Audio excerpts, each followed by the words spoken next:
We live, and this is not a good spot. I should move back. Yeah, you good. Ugh. Malik was popping. Malik, what's good with you? Hopefully, we still got some Oh, people in here. Coach Cody said he was ready. He been ready. We been ready too. We just waiting on the homie Vance to pull up. Yeah, so we can get it rolling. We said 7:30, so a couple more minutes before we maybe decide to move some things around a little bit. hmm But what's good with y'all? Y'all know how it go. It's still the chop up. So say what's up as y'all come in the building. Okay. Uh, Lee may be joining us. He was supposed to be hosting today's debate, but he is in an event in Denver, or I'm in Denver. Yeah. He's in Florida. He's in Florida. So it's a good chance that I will be the host, the moderator. Yes, Damo, the moderator. I'm in control for this evening. You feel me? So, Vance, we waiting on you, pimp. The link is in your Instagram DMs. If you if you want the link here, once you pull up, we're gonna get it started. But today's debate that should be taking place, we'll be discussing the matter of vaccines. Now, I want to address something while we wait for Vance to pull up. When we advertised that we would be doing this debate, um, it was there was certain conversation, there was certain pushback, right? Mhm. And the funny thing about it is, like, it, it was coming from two different lanes, but they was making the same argument, and they was both questioning whether or not this is a debate, whether or not the conversation of should someone get a vaccine or should they not get the vaccine. Uh, they question whether or not this was a proper topic because to them, to these random geniuses in the chat, they Mhm. felt like either uh, it was a no-brainer to get it or it's a no-brainer to not get it. Uh, but that's bullshit. You feel me? Like you see, the question of the mandates actually, because one of the comments that was made about this debate taking place was what should actually be debated is what the effectiveness of mandates, right?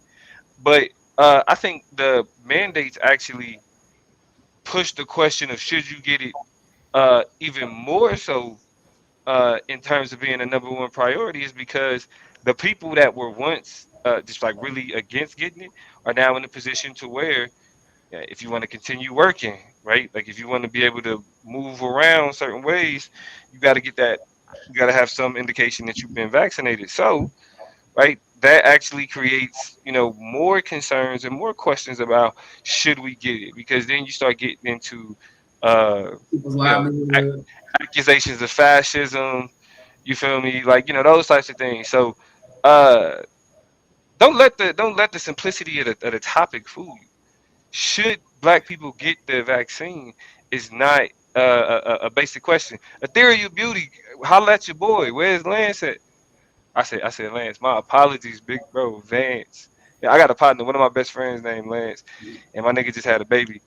So shout out to him. Uh, Vance is on the way though. Vance is on the way. He here. I'm gonna go ahead. I'm gonna throw the link in the chat. I'm gonna throw the link in the chat. Get you right. Cause we're gonna get it cracking.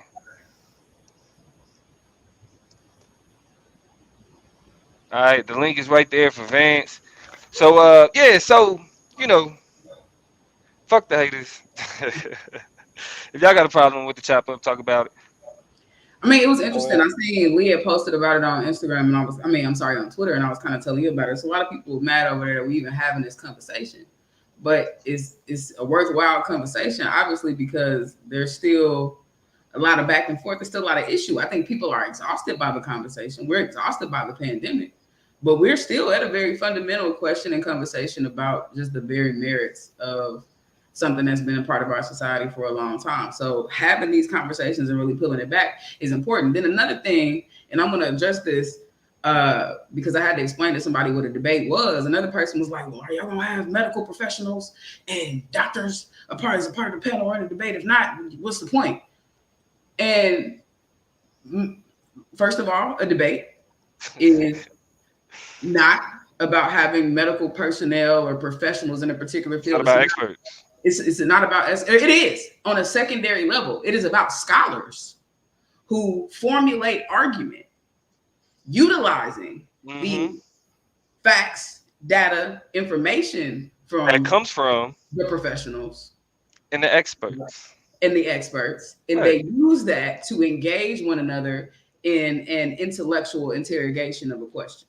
Right. So that's the first reason we don't need that. We're people having a debate, having a back and forth. We've done this interculturally in order to sustain. You don't think, I mean, the classic obvious example is Martin Luther King and Malcolm X, right? But you don't think the intellectual Booker T. Washington and W.B. Du Bois, they were having debates about the future of Black people, about Black community, about Black thought, about Black aspirations and what we needed to be working toward, right? Black activists all the time have discussions that are lively about the best ways in order to meet and approach the next levels of our liberation. And so it was really weird to me that they were demanding professionals as though we're finna just come in and kind of shoot the breeze and there's no format, no structure, whatever. There's definitely clearly a format and structure, a rhyme and a rhythm. We're professional arguers and scholars. I'm the director of debate somewhere. So it's going to be some logical, meaningful interrogation. But then the other side about these doctors and professionals that they want is that these are the same doctors and professionals they want to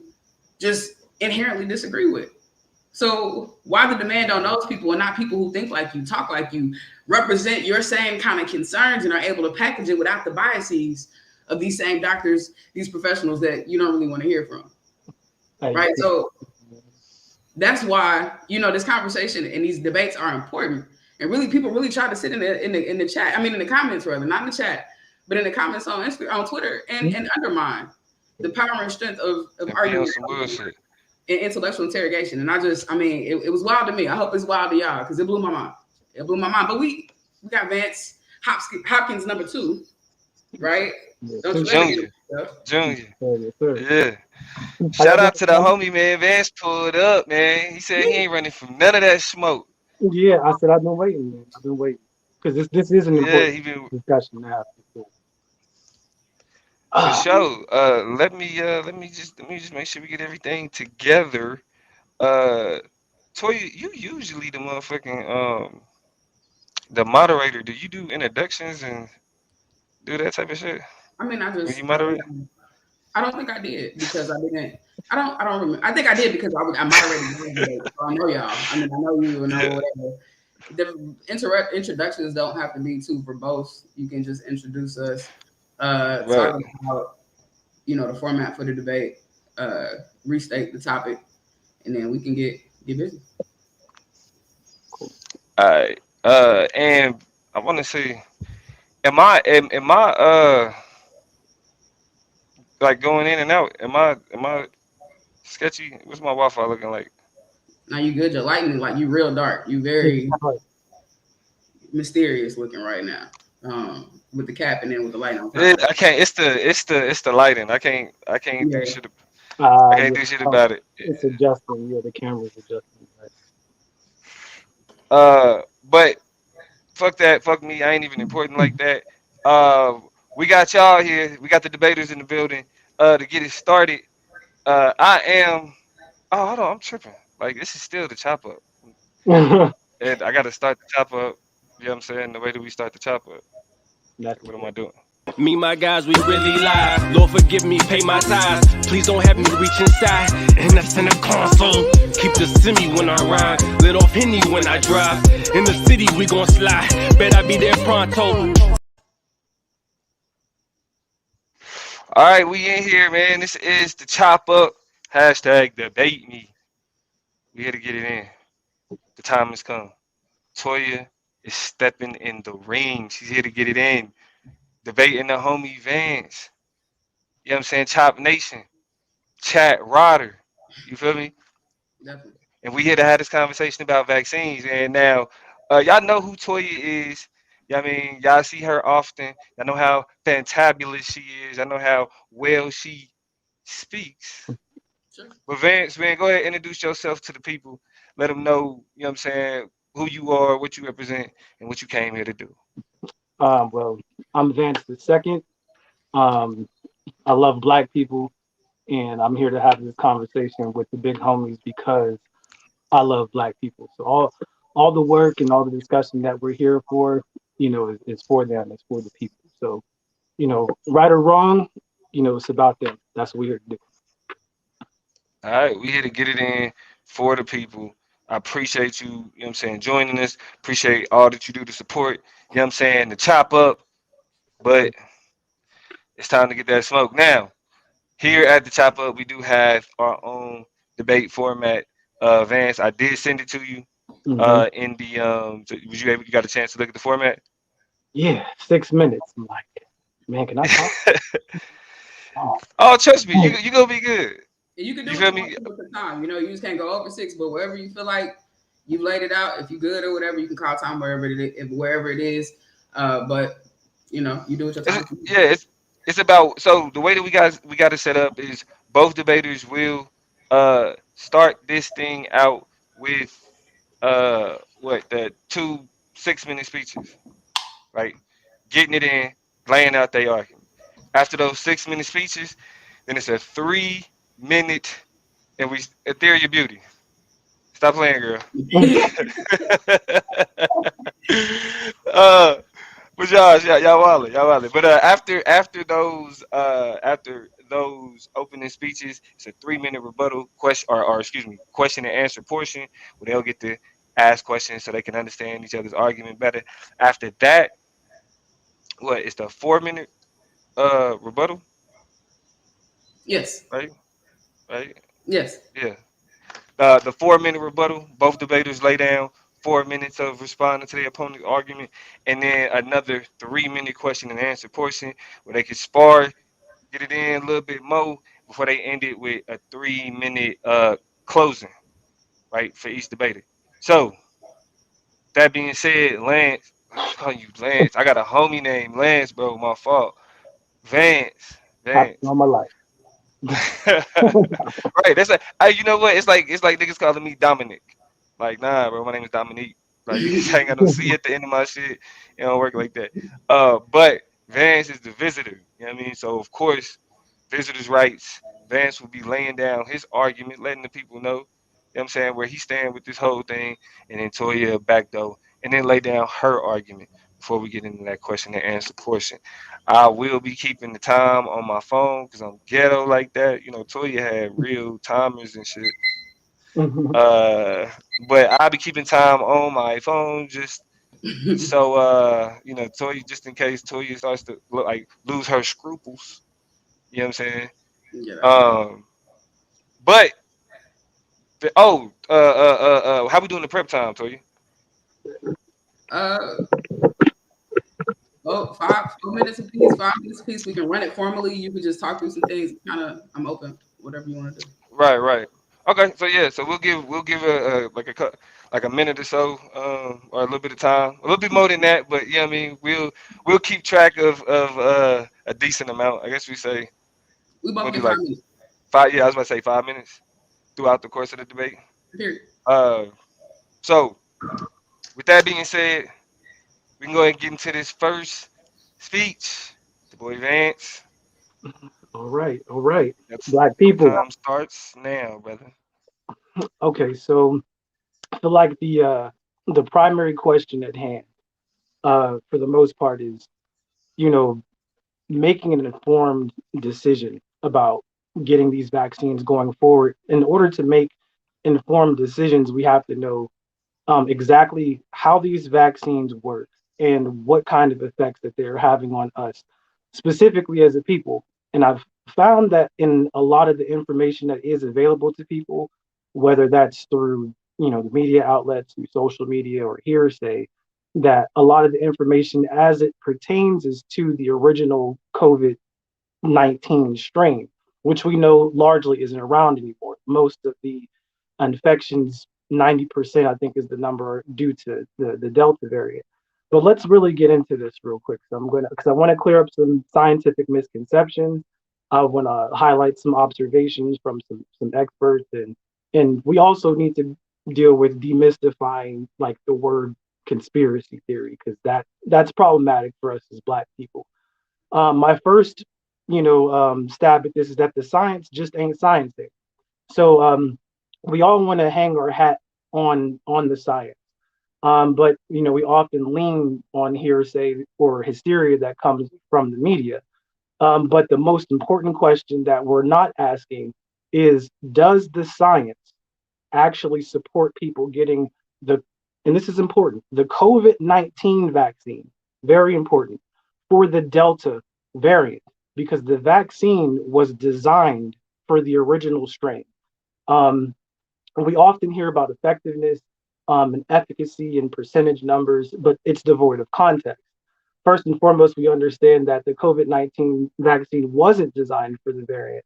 We also have to understand what it was actually being observed during those trials when we're looking at all this new information that's coming out now. None of the trials for the COVID-19 vaccine were designed to detect a reduction in any serious outcome, such as hospital admissions, use of intensive care, or deaths, nor were the vaccines being studied to determine whether they can interrupt the transmission of the virus, which was the main pushing point of why people should get vaccinated. In fact, hospitalization and death have been those main pushing points advocating it now, but the data that's been published by the CDC reports that the overall hospitalization ratio is 3.4% overall. And the fatality rate, depending on what your age group is even lower than that. We have numbers coming down from symptomatic case fatality ratio from 0.002% for people from ages 0 to 49, 0.001% for people ages 50 to 64, and 0.006% from people ages 65 and up. So where exactly is all of this mayhem and death and destruction that's supposedly coming from people being unvaccinated? We see a large portion of the narrative being pushed towards people being unvaccinated as a reason why the epidemic is persisting, and all of the, or epidemic, the pandemic is persisting and all of that. But we also see more and more information that comes out that seems to disprove that. The Atlantic shared a study recently that's a joint op between Harvard Medical School, Tufts Medical Center, and the Veterans Affairs Center, which determined that 40 to 45% of the hospitalizations for COVID um, uh, were reported because people were receiving treatment for other ailments. Between mid-January through the end of June this year, roughly 48% of all hospitalizations showing up on COVID data dashboards accounted for patients with mild or asymptomatic disease initially. Since the release of the vaccine, the increase was bigger for vaccinated patients being hospitalized at 57%, while unvaccinated patients accounted for 45% of hospitalizations, while also showing up with less severe symptoms on average than earlier in the pandemic. There's also the account that there's a lot of experts, there's many doctors and nurses, I think I had mentioned this before, who have come out and talked about the other experiments, which show that in getting the vaccine, you're making yourself more susceptible to getting more seriously ill. And because the antibodies that are produced while they recognize both the original strain and the Delta strain, they create an antibody that actually increases the infection rate for the Delta strain if you carry the original vaccine presently. So for Black people specifically, who make up the majority, Black and brown people, let's put that out there too, because we've crossed over that demographic, who make most of the essential workers up and are around people who have been vaccinated or unvaccinated a large majority of the time, we stand more chance of suffering from more serious illness by getting the vaccine, which isn't designed for the Delta variant, let alone, the side effects that even come along with the vaccine as well, that have been popping up, including serious heart conditions like myocarditis and pericarditis, and so on and so forth, other severe allergic reactions. So, for us, what we're being told doesn't quite line up with the numbers that we've been given. Um, but yeah, that's my opening. My opening. See, and look, and you ain't thought you was gonna be able to get through 6 minutes. That 6 minutes fly by, Yeah, wait, it goes fast. It goes fast. huh? Kind of Yeah. covers every little thing, and yeah, it's different.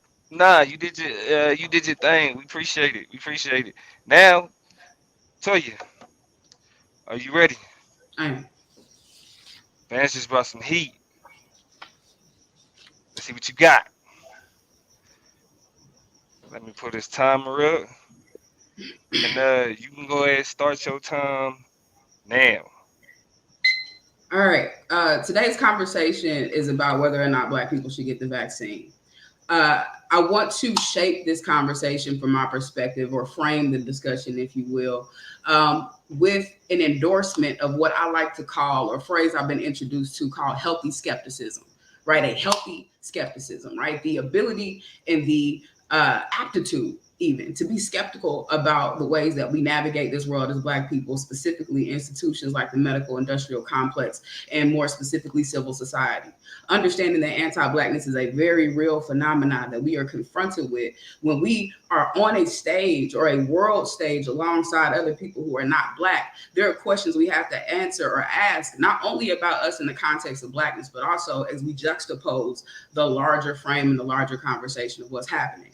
So when we think about this concept of healthy skepticism, the key word there is not skepticism. I've talked about that. But the key word that I want to function and kind of use is the term healthy, right? And the status quo, and the perception, or this idea that Black people should not get this particular vaccine, is not a healthy skepticism in a lot of meaningful ways, largely because it undermines Black doctors and Black research that have contributed and justified this conversation, and the advocacy work that Black people who are objectively a part of these conversations in localized communities, not the federal government, not the people who have something to gain or benefit from these conversations in a more fiscal or monetary way, but people who clock in every single day with care and compassion about Black people specifically, largely because of the ways that we are blocked out and locked out of medical conversations. Additionally, it undermines the attempts to correct the medical malpractice by specifically toward Black people that exist and that we have a long history of. A lot of my opponent's arguments are grounded and rooted with the skepticism because of the numbers, the ways that they've been affected, the ways that certain statistics have been left out of the conversation, but that is not new. And so you'll hear me use the phrase a lot today, the phrase non-unique, because a lot of the issues that are going to be talked about and being exposed are not unique to what is happening in this particular instance, and actually distract us from having a solution toward an issue that affects Black people prolifically. I also think that we are undermining the status quo's predispositions to exclude and lock Black people out of conversations about health, to not account for them, right? To misinterpret what history and how history has led us here. And a lot of times we forget that we are not a part of these conversations because realistically, because there's a justification, right? We should be skeptical, but we go overboard with our skepticisms in ways that put us in vulnerable positions to be locked out, so that they don't have data, they don't have statistics, they don't have the information necessary to make solid assumptions about what they're saying will work for us. But they do have enough data based on scientific standards to make statements and judgments about what could be effective. And those are things that we should have some type of faith in, largely because of the history of medications in our communities before. Now, it's imperfect. There's a level of healthy skepticism, but it cannot overcrowd or crowd out reasonability and logic. I also think people fundamentally do not understand or care to understand the truth or reality about how vaccines, how mutations, how herd immunity, and how inoculation works. This is a willful ignorance that a lot of people buy into when they ignore the fact that, yes, there are going to be statistical information and data. So my opponent has relied on a lot of statistics, right? We've been overly inundated with statistics without specific arguments that help us understand specifically why Black people as a whole, as a monolith, which we are not, but as a group of people whom we all share compassion about, should not do something that could potentially save their lives. And that's because I feel like we undermine the basic scientific conversations that we've been having in our schools and classrooms since the beginning of time, and also the evolution of those as this pandemic has been run rampant. So ultimately, with healthy skepticism, with understanding the realities and the delicacy by which we're having these conversations, I have three major reasons why Black people should get vaccinated. First of all, to decrease the likelihood of Black death. Right, in a world where we are already predisposed to be directly impacted by certain illnesses, issues, upper respiratory, cardiovascular, a litany of things that already affect our ability to do things like breathe. Right, we all got an uncle or a cousin or somebody that breathes a little bit too hard because throughout their lives they have been predisposed through structural violence to not have healthy diets, to not have access to healthy food, to not adapt a workout regimen as a part of their real lives for a bunch of reasons. But they are already predisposed to the types of issues that COVID only exacerbates or makes worse. Right, so we need to decrease the likelihood of Black death, which data does suggest COVID, results in that. And that's something we should be concerned about. Secondly, we need to stop the mutation. A huge part of the reason why we got to Delta in the first place is because there was a lack of response, a lack of care, a lack of attention, and value to the science that had people blowing it off in the first place. This is how we got to Delta. This is how we got out of a place where this could be controllable. So when Vance talks about the fact that the vaccine was based on, the prior mutation, well, it's been proven to be successful in at least decreasing the severity of infection in new mutations. But even outside of that, the only reason we got here is because people didn't take the science serious in the first place. And my last point is that we have a responsibility to challenge the power of the medical industrial complex that systematically excludes Black people. Systematic and structural violence is important. As Black people and people who understand anti-Blackness, we have to understand that these institutions are privileging themselves and thriving because we are opting out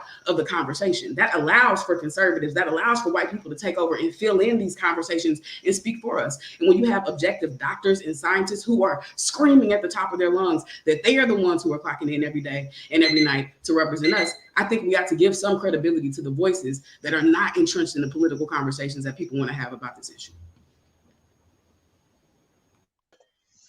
Okay. All right. Toya said she heard the Vance and she got something for that. You feel me? Two great speeches, great arguments. But now this is where we get into the nitty gritty. All right. 3 minutes, question and answer. We're gonna take turns. We're gonna be polite, right? Since Vance went first, Toya, we're gonna give you the opportunity to ask the first question. All right. Uh, yeah. My first question. Oh, my bad. You're still explaining. No. Go ahead. Yeah, you got it. With your anxious ass. No. Toya, Toya will ask the first question. 3 minutes on the clock. Let's get it.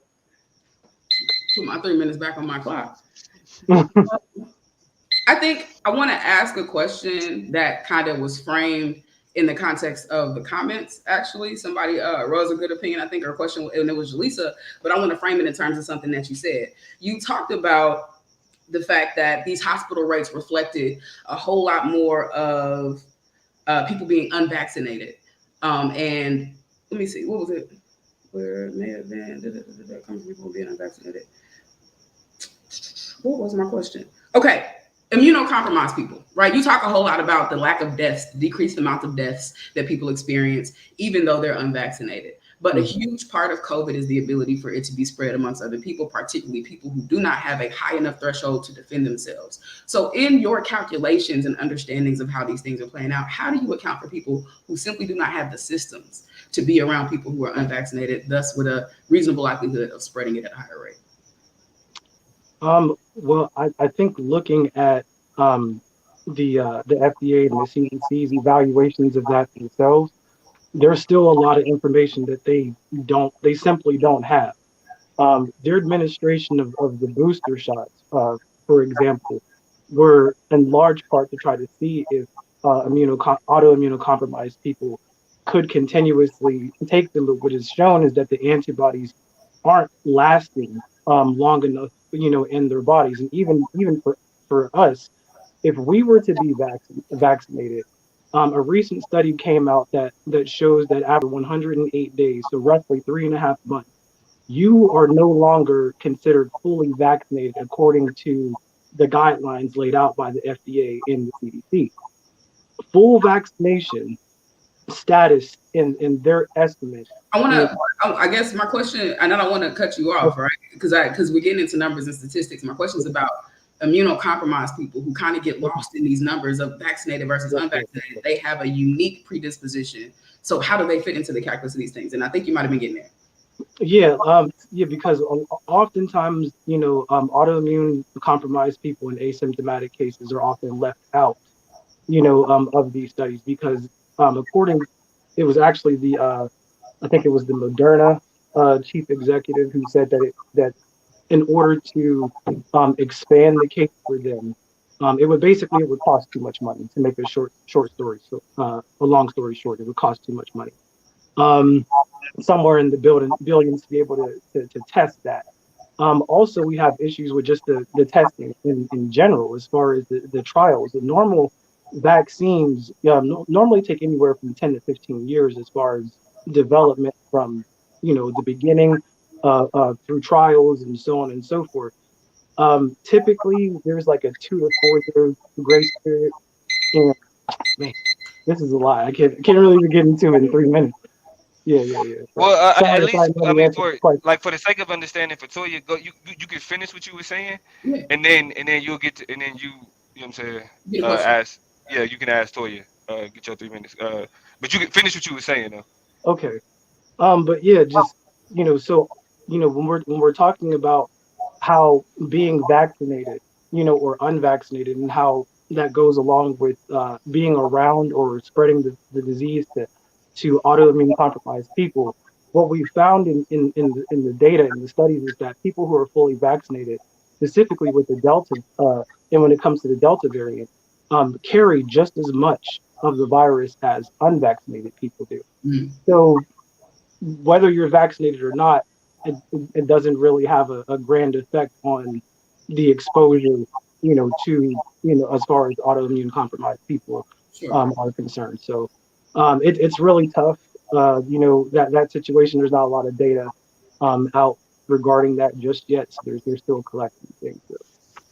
Hey, and the funny thing about it, my nigga Lance is actually in the chat I now. was like, So wait, we got the answer. We finally What's got good, Lance. brother? yeah, so shout out to my partner. But yeah, I keep calling the homie Lance, fucking with you. And But we thought he was lying when he was like, I got a friend named Lance. I got a friend named Lance. So you came at the right time because like, Pulled up. He showed yeah, up. that's my dude. That's my dude. He support the platform. But with that being said, Vance, it's now you got it. Ask Toya whatever you need to ask. Okay. I'm trying to figure out how I want to frame this question exactly.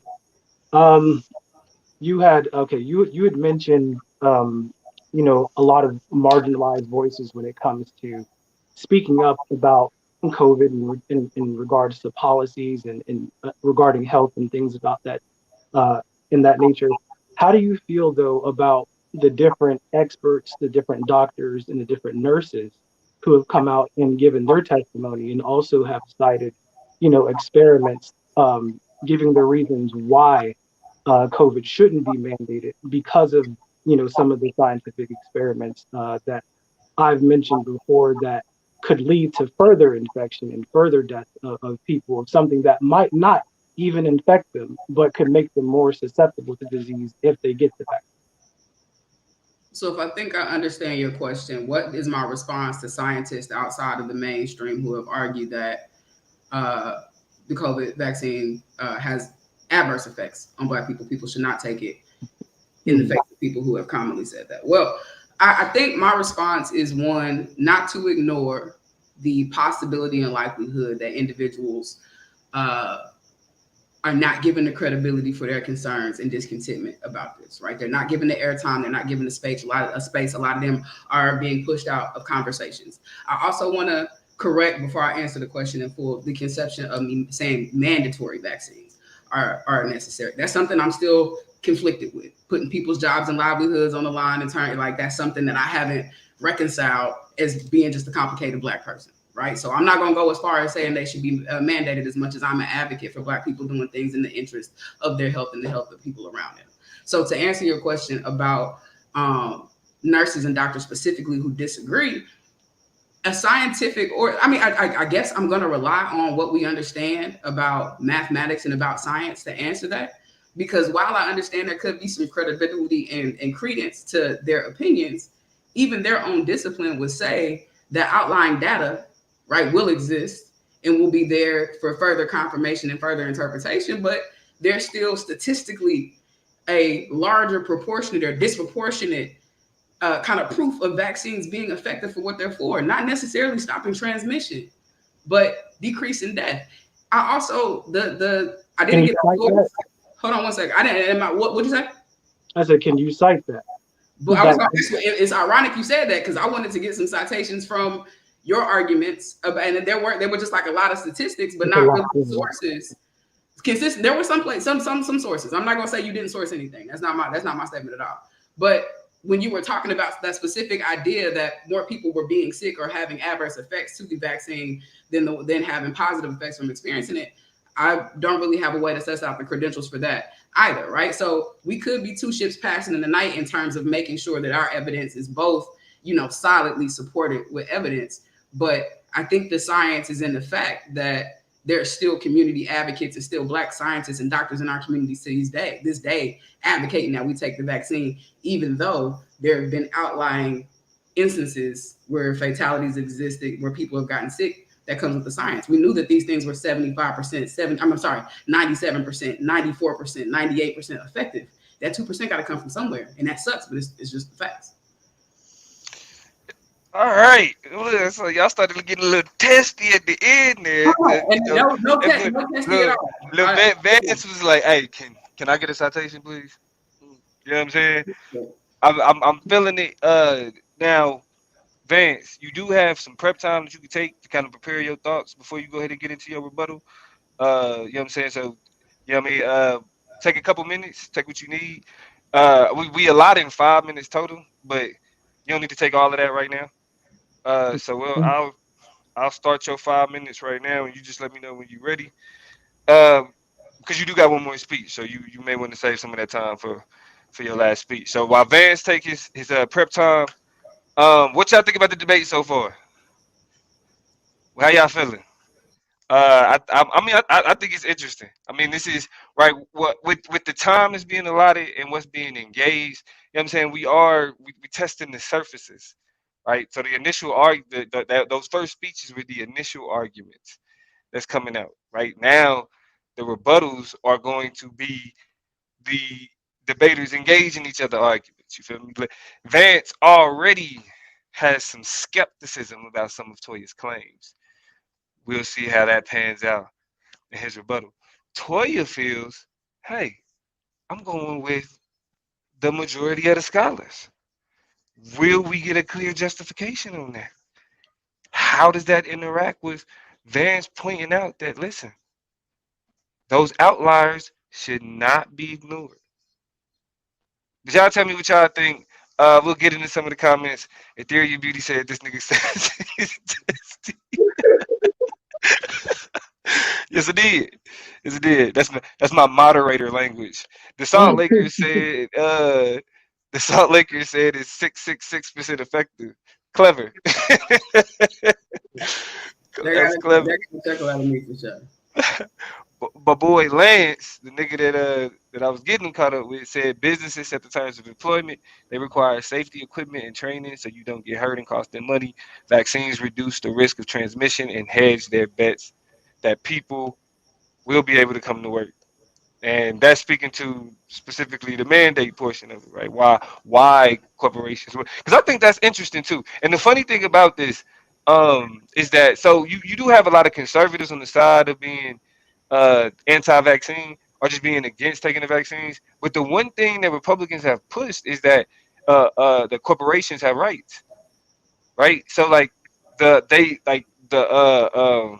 it called? I forget the phrase that they use for it, but you can get fired at will, like you know what I mean? Like I think it's like I call it at will employment or some shit like that. But you can for the terms that they feel that they set. So Republicans are running into a conundrum, right? On one hand, they're saying that corporations should be able to set the standards for their employees without government intervention, but they're saying you shouldn't mandate vaccines. We'll see how that plays out. Uh,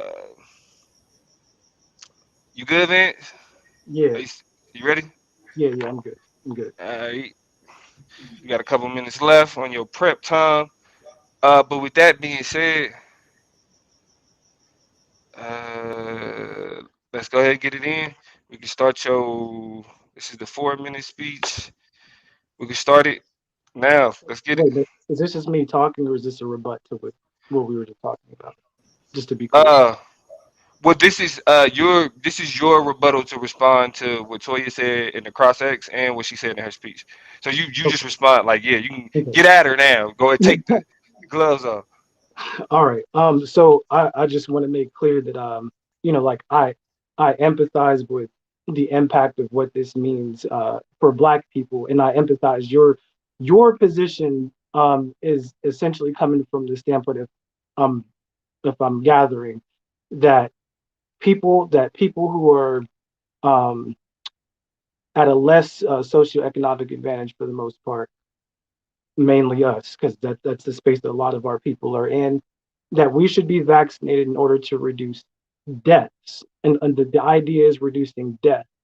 There is no statistic out there that I'm aware of, at least presently, that shows whether or not the being vaccinated is actually slowing down deaths, because the clinical trials, according to the British Medical Journal, which is peer reviewed, they none of the vaccine trials tested for that.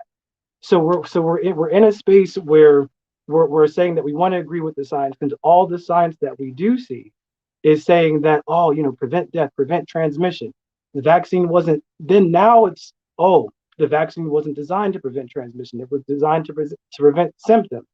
And then we moved off of that back to the death ship. But when we go to the numbers, like the actual numbers that we're getting, is what we have to go off from. The idea of being safe is great, but at the same time, how can we say that something that we should take for our safety, which is also shown that it could be dangerous, including with the potential side effects and including continuing the spread, of the disease. The idea that when we've gotten sick, the FDA defines serious illness. The FDA and the CDC define being seriously ill as needing breathing assistance, so breathing assistance machine, or having a blood oxygen level that's below 94%. Every other infection, sans those conditions, is considered mild. Is considered mild. So, what do they tell you to do when you're infected with that particular strain? It can take either 2 to 6 weeks, it says, to recover from being infected with the Delta variant. So what we're seeing is, if from another particular experiment that was listed by Dr. Christina Park, she gave a testimony about the House bill before the state of Michigan on whether to mandate vaccines. And she had brought up a particular study that shows that um, fully vaccinated people do carry the Delta variant as much as unvaccinated people, but also cited that yearly vaccinations and boosters for other diseases in the same type of vaccine technology that we have presently do not they do not produce immunity for lethal variants, but over time natural immunity does.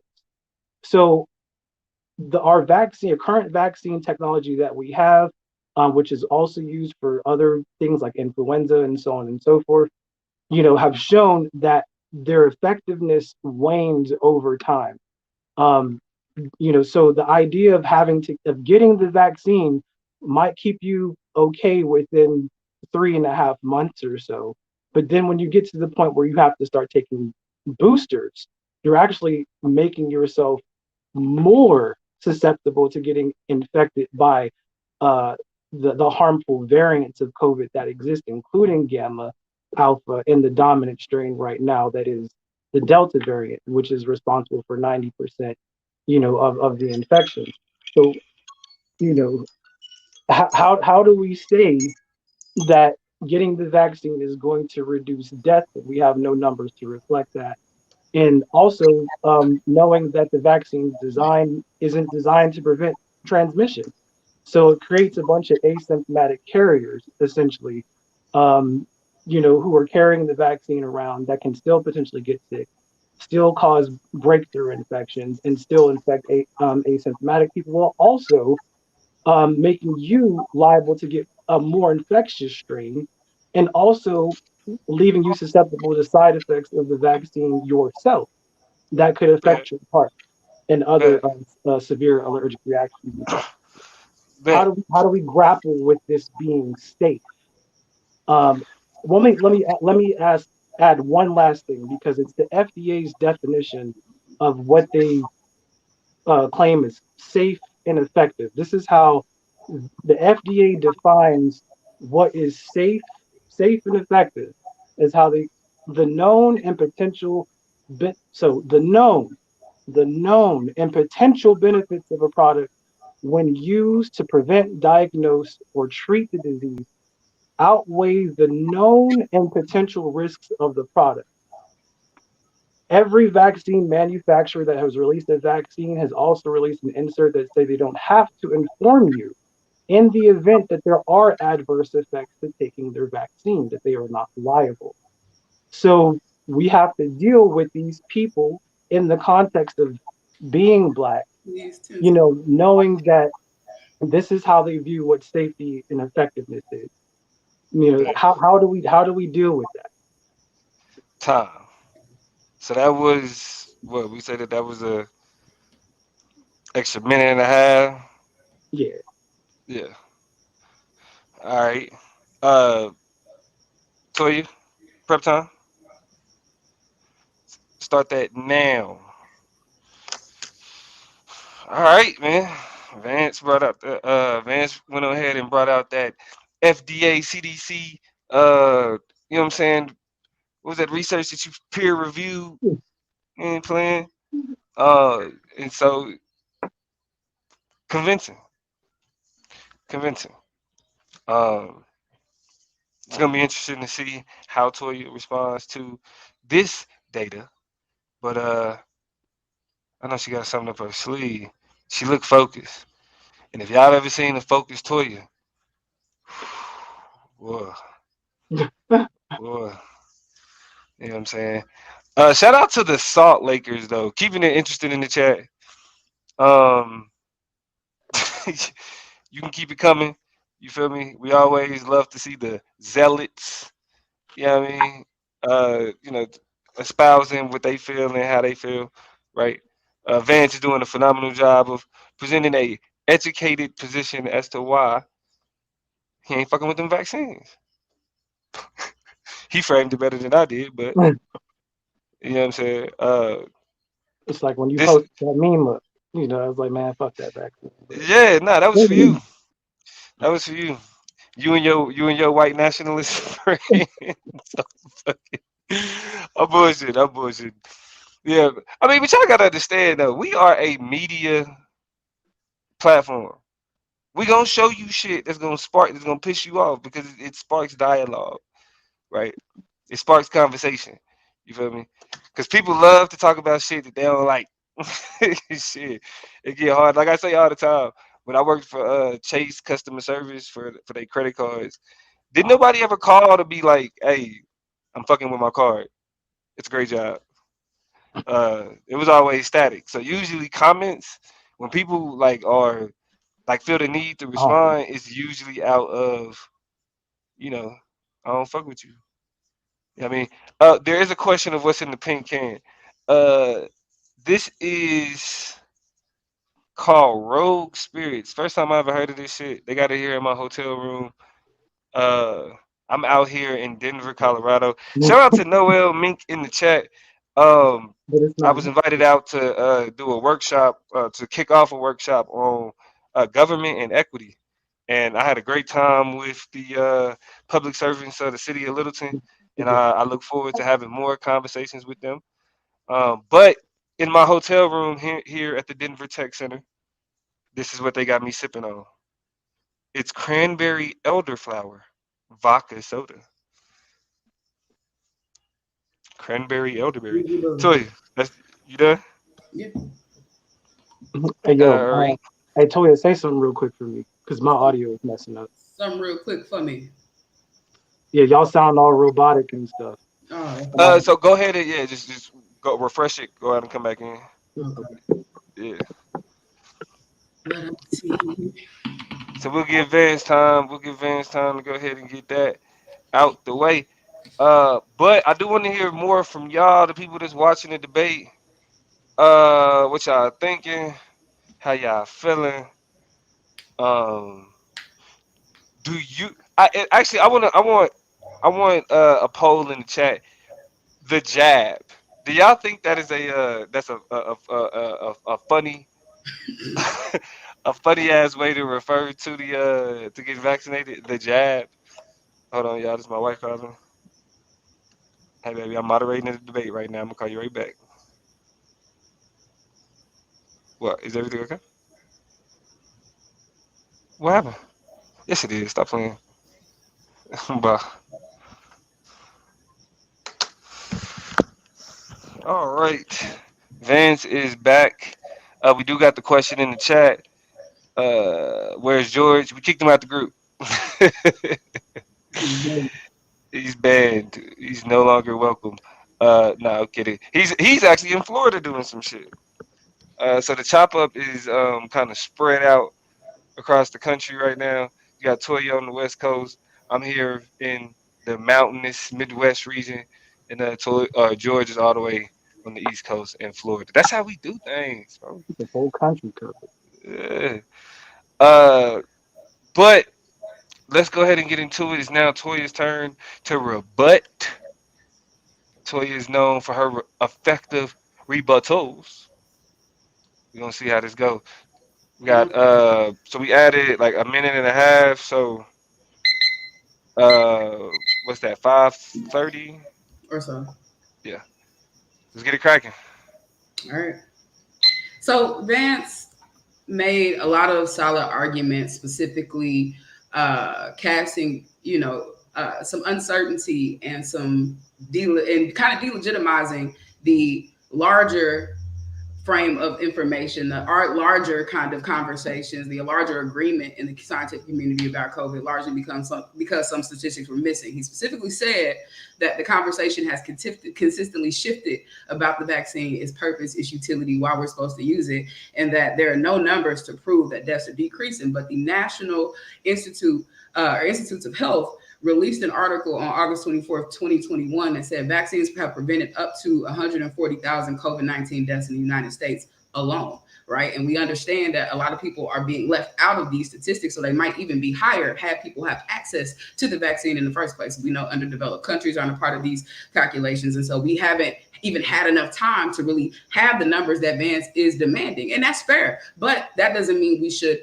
completely ignore or obfuscate the statistics we do have. So the National Institute on Aging supported the study, and doctors Sunda Gupta and Christopher Whaley did this research and produced the report on August 18, 2021. To determine the speed of vaccination in each state, researchers looked at a lot of information and data over a time period from December 21st to May 9th, December 21st, 2020 to May 9th, 2021. They compared the amount of times each state took to reach to a series of milestones, starting with 5 vaccine doses per 100 adults, then up to 120 doses per 100 adults. And they also calculated the number of vaccine doses per 100 adults at the end of each week.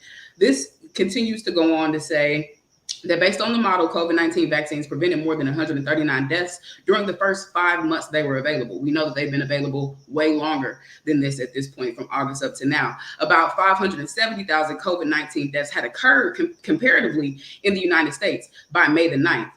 Thus, the model projected that about 709 deaths would have occurred without the vaccine. So there is numbers, there is data, there could be a larger, more latitudinal research about this, but there are ways of mitigating death vis-a-vis the vaccine. You also pointed to this Christina Park interview that a lot of people saw that circulated around, and you pointed out two of her main arguments. First, that fully vaccinated people carry the vaccine just as much, which is something that we know and recognize is true. Even as vaccinated people, we recognize that it's true, but this goes back to my introduction in my first speech when I said we are ignoring and undermining the truth about how vaccines work, how mutations work, and how herd immunity works, and how inoculation works. Yes, people who get vaccinated against something still get it. You can get a flu vaccine. You can still get the flu. You can still give the flu to somebody else. The purpose behind these vaccines is to ensure that there is no death, or to ensure that the brutality or the severity of these issues is not as bad as it would have been without the vaccine.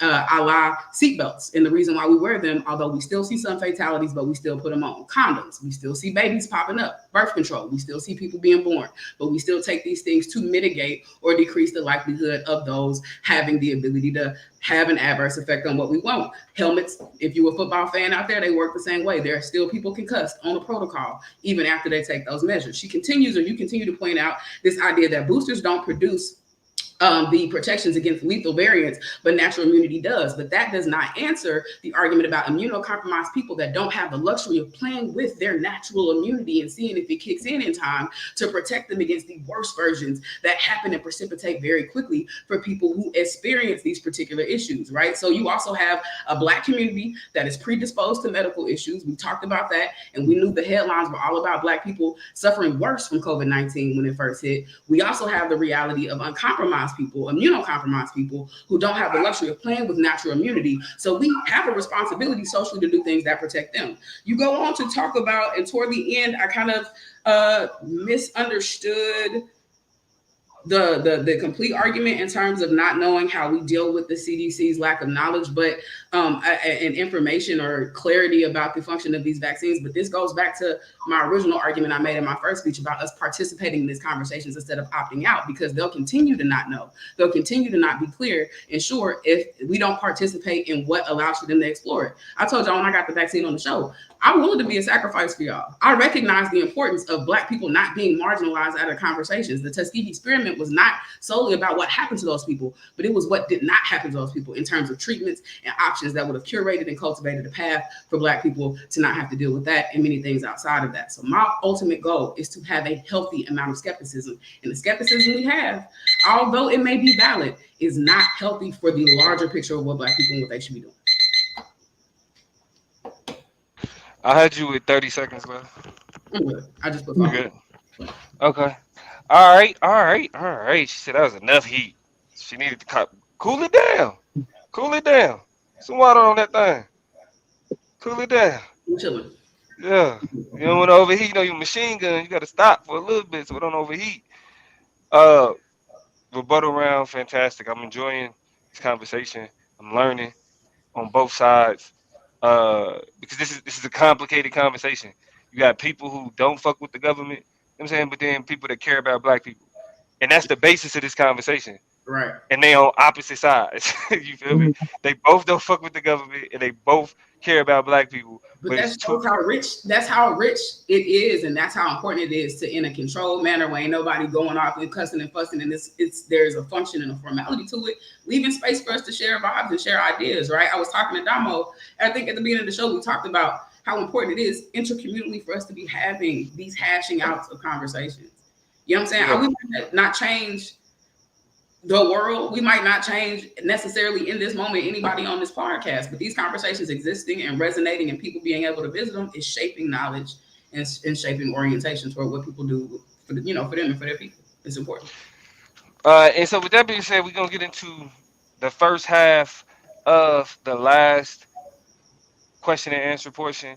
Toya started first on that last one. So Vance, we'll give you the first question, and we'll get it in 3 minutes. I would say my first question is in regards to autoimmune compromised people.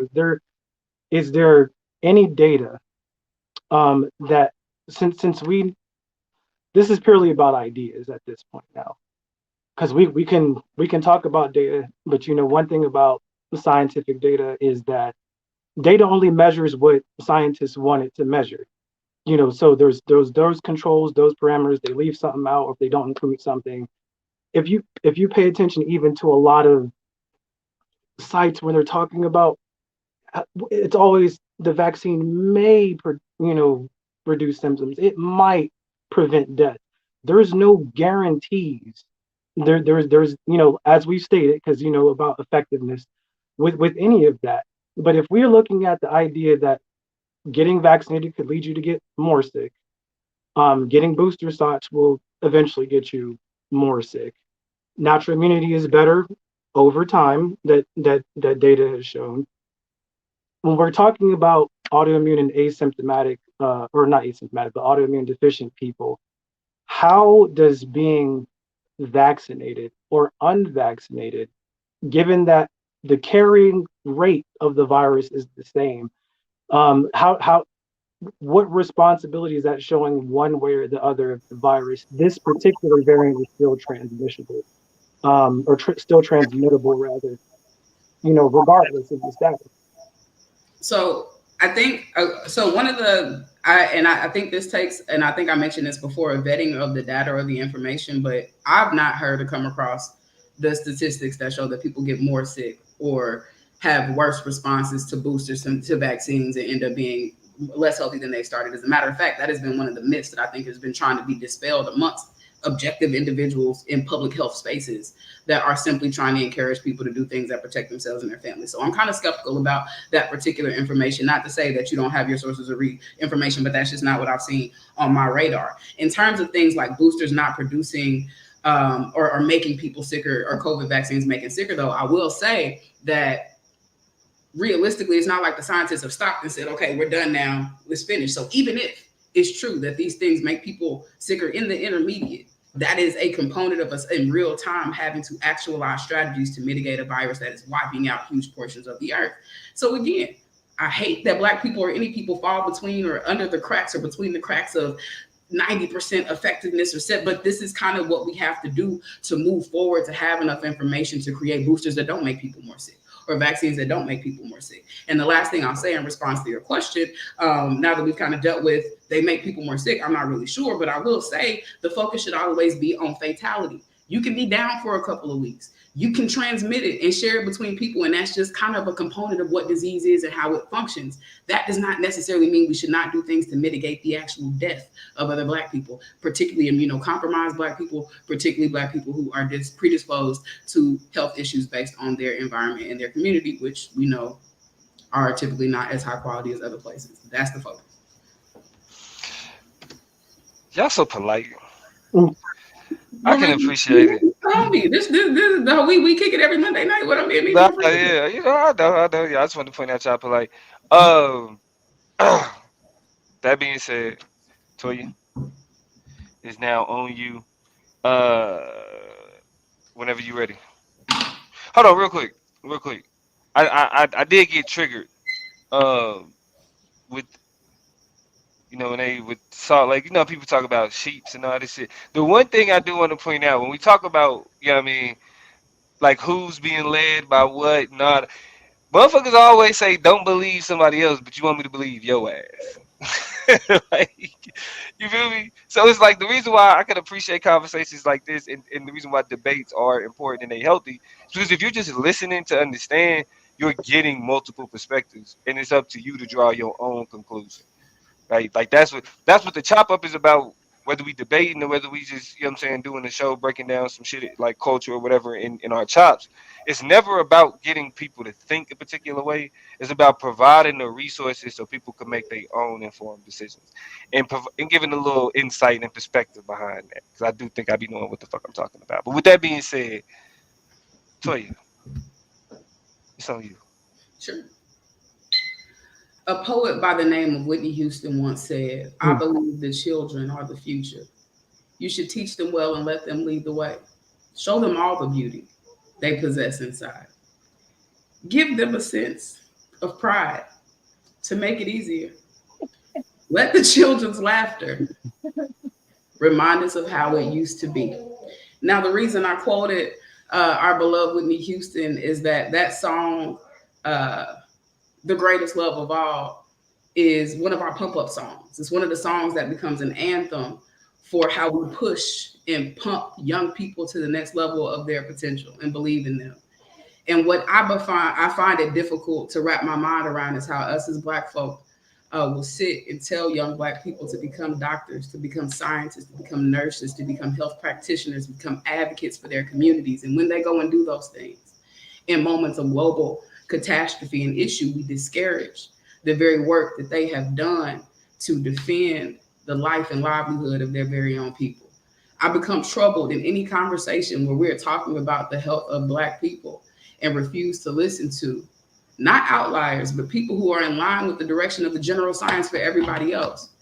And to say that their work does not matter, largely because of not necessarily conspiracy theories, but a focus on outlying data and information that we already knew was going to be there, right? The idea that statistically there are issues, that there are question marks, that there is incomplete information or data is something that we already knew because of the level of infancy by which we are in this particular pandemic.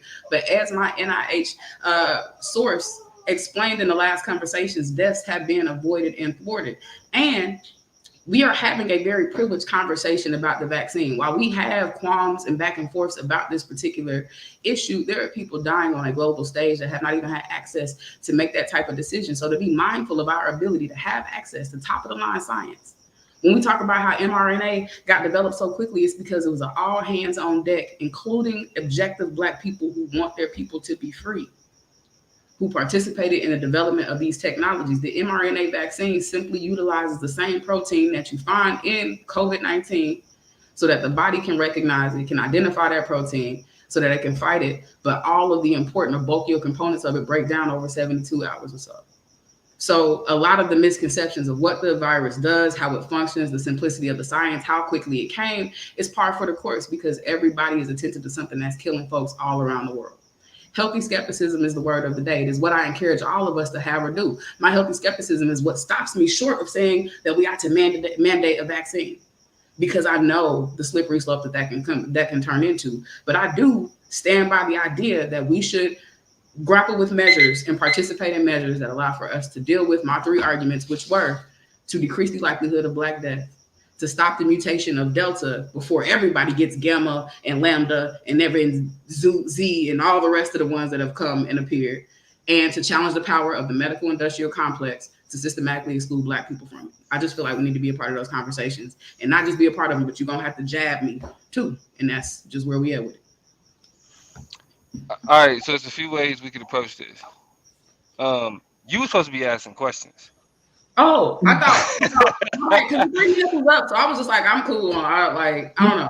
Yeah, no, okay, but that's what I was saying. But if you was cool on it, like because you said you prepared for your rebuttal, and then when you started going, I didn't want to stop it, so I was just like, That's why you shit, going back. My bad. I just the 3 minutes was up, so I just started talking. yeah, but I mean, but so that was Toya's closing. Just so we know the format. I ain't got nothing Um, yeah, like she of course you can always forego the questions, but because Vance he like Vance said I did my work and I know you ain't gonna want to ask me nothing. You know what I'm saying? Yeah, but with that being said, Vance, you can go ahead and close it out. Get that last speech to go ahead and tell the people how you know what I'm saying, what you feel like you've accomplished here, and go ahead put the nice cherry on top of this thing. Um, well, I feel like it's important to clarify that since science is an ongoing, on-moving thing, science usually behaves in a way to say that we don't know, but we're trying to find out. We're still looking. I think it's unfair, and I don't think you meant to categorize some of the things that I said as outliers. No, these are just observations that these same people who are objective and looking for answers and want to make sure people are safe are recording and finding out. Part of the job of medical professionals also, though, is to preserve peace, to make sure there isn't panic. So people who would have wide access to certain information that say, hey, you know what, this might not be as safe, or this might not be as, as ethical or whatever. depending on a certain situation. They don't want people to take that and run with it, which was a lot of people do to create conspiracy theories and misinformation and things in that sort. I have to speak as for an anecdote at one point because I was pre-med at one point. I was pre-med psychology, which you'll find out though in research and in science that science is not devoid of racism, it's not devoid of cronyism, it's not devoid of coercion, depending on which scientific groups that you belong to. So just because we see a lot of sources saying it's safe, it's safe, it's safe, if we don't know the basis on what they're saying or how they're saying it's safe, then we can only take that with such a grain of salt, healthy skepticism. Case in point, the two leading vaccine officials for the FDA said last year during Trump's administration that if this vaccine was rubber stamped, that they would resign because it hasn't passed through the proper protocols that it needs to do in order to be earmarked as being safe. They resigned in September. So it should tell you a lot about the ethics of certain people if we're looking at the intention of people, which is to keep people healthy, which is to keep people safe. We have to realize that the shifting dynamic from COVID-19 to the Delta variant, which is this large gray area in which there's so many unknowns, that if we're getting information that tells us that we could be more sick, more unhealthy, be more susceptible to death, that we could spread the disease further by taking this vaccine, then we have to give credence to that too. If it's our own personal health and our own personal liberties at stake, then we also have to keep in check that we also have research supporting natural immunity. So on both ends of it, I think initially what we all want is the best for our people, point blank period. But these conversations that we want to be a part of, we have to recognize that as Black people, we're not sitting at a table with Moderna and Pfizer and Johnson and Johnson. These are billionaire companies that have been running the medical industry, which engage in the very, medical apartheid that exists with us as Black people in this country. So we have to keep that healthy skepticism to say, you're telling us it's safe based on what? You're telling us it prevents death based on what? A lot of people read articles or they read experiments. Don't read little numbers or little plus signs, little hashes that are next to things that indicate we're testing for this. So they can tell you, oh yeah, it's got a 95% effectiveness rate, but against what? Against symptoms. Not against transmission, not against death, against symptoms. And then that decreases later on, and it continues to decrease every 30 days. You are less and less protected. We've had the technology over 20 years now that have shown us that vaccine immunity continues to wane. So we have to just continue to be consistent across the board with what science that we're accepting and what we're rejecting. And Time, not so that's it. That's it. time. That's great point to put a pin on it. And where y'all at though? That was the debate. That was the conversation. That was the dialogue. Do y'all see Love how Black people. respectable and appreciative and understanding these black people was toward you? You on mute? I don't know if you're talking, trying to talk reckless or No, trying to I come in. remember something that was like, but it was just one of those moments. Yeah, I go just ahead. said the F word. Yeah. Yeah. Uh, but real quick, y'all let us know how y'all feel in the comments. What y'all thought about the conversation? Salt Lakers, the Salt Lakers. Ain't no yes men over here, bro. We got your point. The first 15 comments. So we know how you feel, right? We do it. We appreciate the dialogue. Uh, but outside of the Salt Lakers, Wow, you can go on. I can just Kevin, say, yes, you missed the whole thing, brother. You missed the whole thing. It's all love though, because it's on YouTube. You can go back and watch it. That's why we do it here. It's automatically recorded. Think about that. All we gotta do is show up and then just go in, and then YouTube does the rest. YouTube does the rest. But what I will say is that I don't I think there are a lot of places where both debaters agreed. I mean, I think the skepticism conversation is where Toya is meeting Vance in the middle in terms of pushing back against a lot of the assumptions that are made about uh, why it's necessary. I mean, I think we are people that's like anything, anytime the government says you have to do something, we are all people that are skeptical of that. And so uh, I think what's interesting that came out of this is that while you know there is a lot of information that points to questions surrounding the effectiveness, I think one interesting thing that Toya said um, that I mean that I could appreciate is she said I'll be that sacrifice. You know what I mean? Some people are more comfortable with doing that. I think I was I'm vaccinated and I did so out of that same mindset. Um, I don't believe in you know the government forcing anybody to do anything, but I agree with both debaters in the sense that you know we should always push back against certain things, but at the same time, somebody got to be willing to be like, I'll take that risk, right? And I think both of those perspectives are needed. Both of those perspectives are important. That's why I definitely appreciate both of y'all. And in terms of representing the chop up, appreciate the fact that there was just information presented. You know what I'm saying? So, closing thoughts. I can say whatever last words, and we can get on up out of this thing. Vance. Um, yeah, listen, thank y'all for having me. You know, I'm proud to fly the chopper flag. I really appreciate the opportunity to come in here and chop it up with y'all. Um, hey, black people, it's love, man. This is why we do it.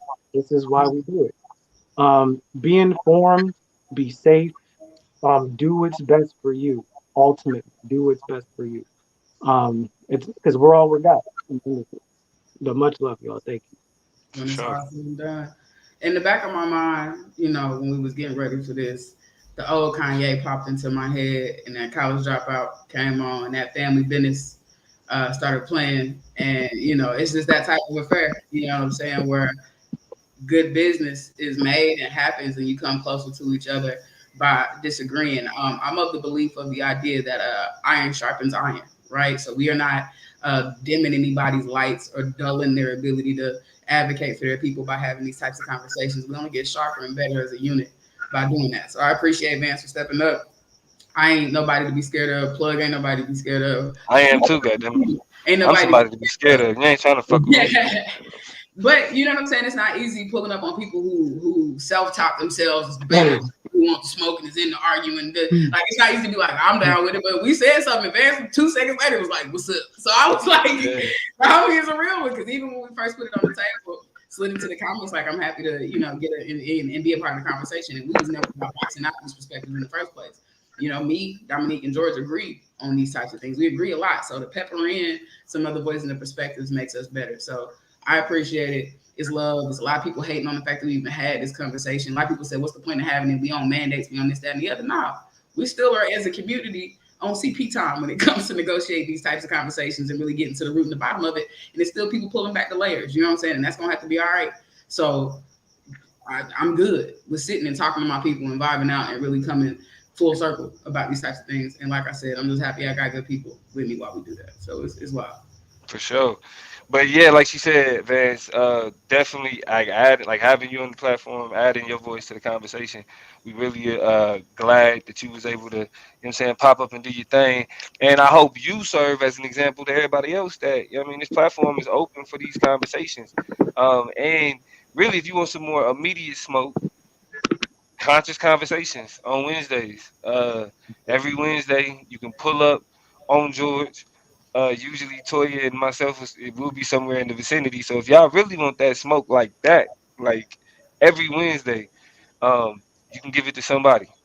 So hey, man. of course respectfully and of course in a way that everybody walk away with learning something. But with that being said, If you like to place your order with a side of disrespect, you just let me know. Happy